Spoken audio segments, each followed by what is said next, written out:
आपण दरवर्षी गुढीपाडवा साजरा करतो, घरासमोर गुढी उभारतो.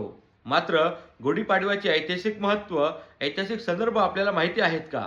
माहिती नसतील तर हा व्हिडिओ शेवटपर्यंत बघा. महाराष्ट्रावरती राज्य करणारा पहिला ज्ञात राजवंश म्हणून सातवाहन राजघराण्याला ओळखले जाते आणि याच सातवाहन राजघराण्यामध्ये एक अत्यंत पराक्रमी असा राजा होऊन गेला. त्याचे नाव गौतमीपुत्र सातकर्णी.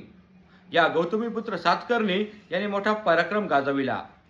याचे राज्य सध्याच्या महाराष्ट्र कर्नाटकच्या परिसरामध्ये होते आणि याच काळामध्ये बाहेरून आलेल्या शकांनी भारतावरती राज्य करायला सुरुवात केली, आक्रमण करायला सुरुवात केली. पश्चिम भारत, उत्तर भारतामध्ये त्यांनी राज्य प्रस्थापित केले आणि तेथील जनतेवरती अत्याचार करायला सुरुवात केली. अशा या शकांचा पराभव गौतमीपुत्र सातकर्णी याने केला. गौतमीपुत्र सातकर्णी याने शक राजा नहपान याचा मोठा पराभव केला आणि या विजयाचे उत्सव म्हणून प्रत्येक घरावरती विजय पताका उभारण्यात आल्या, त्यांना हार घालण्यात आले आणि तेव्हापासूनच महाराष्ट्रामध्ये गुढीपाडवा साजरा केला जातो.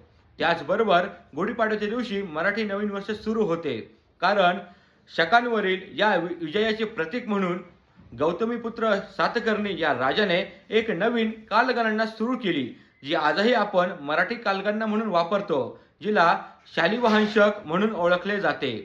आपल्या कॅलेंडरमध्ये आपण जे 1947-48 आजही बघतो, हाच तो शक किंवा कालगणना. इसवी सन 78 मध्ये ही लढाई झाली असे इतिहासकारांचे मत आहे आणि याचे पुरावे म्हणून आपल्याला नाशिक जवळ काही नाणी सापडतात, त्यावरती याचा उल्लेख येतो.